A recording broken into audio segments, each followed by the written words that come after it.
Hi, my name is Lilike, and today we're going to be looking at the conventions of advertisements, specifically brochures and leaflets. I'm just going to be covering the specific goals and techniques that go into the making of an advertisement, so that if you ever have to write one or maybe analyze one, you at least have a feeling for, where you should start. So the first thing to remember about advertisements is that they're selling ideas, not just products. A great example is Coca-Cola. If you look at their ads, you'll see that they're never just selling you the product. They're selling you a summer feeling. Same thing with iPhones. They're not just selling you the product itself, but rather behind that, they're selling you the idea.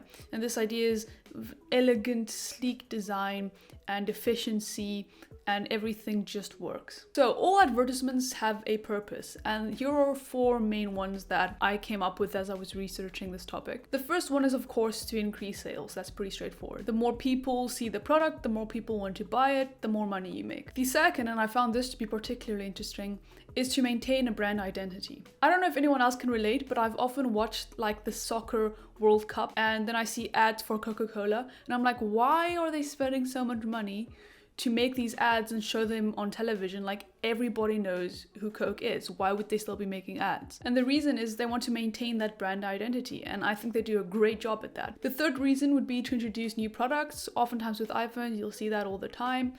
They want to show you, hey, look at this new thing that you can buy, so that they can make more money. And then the fourth category would be to convey social messages like smoking kills, don't drink and drive, stuff like that.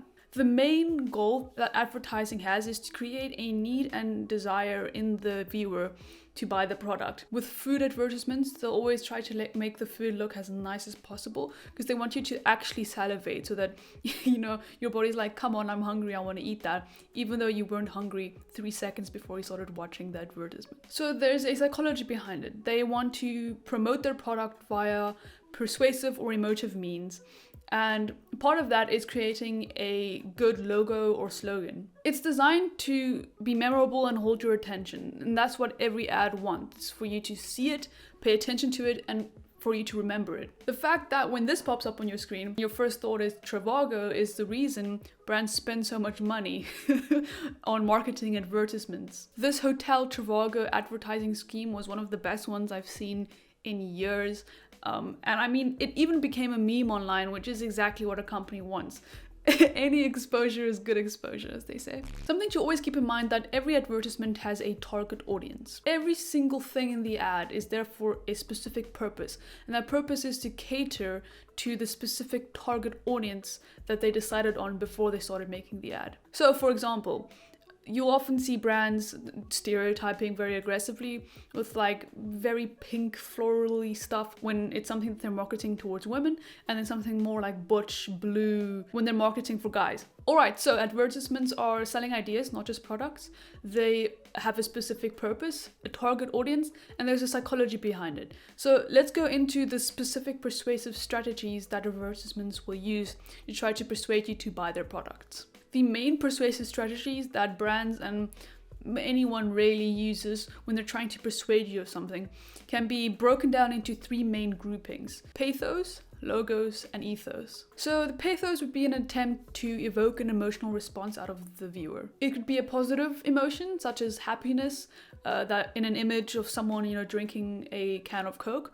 Or it could be negative, such as pain in an image of someone, bought the wrong mattress and they slept on it and now their back hurts. Oftentimes, they also use fear or guilt, like in an image of someone starving, in an effort to get you to donate money. Then the second stream of persuasion is logos, which is just an appeal to logic.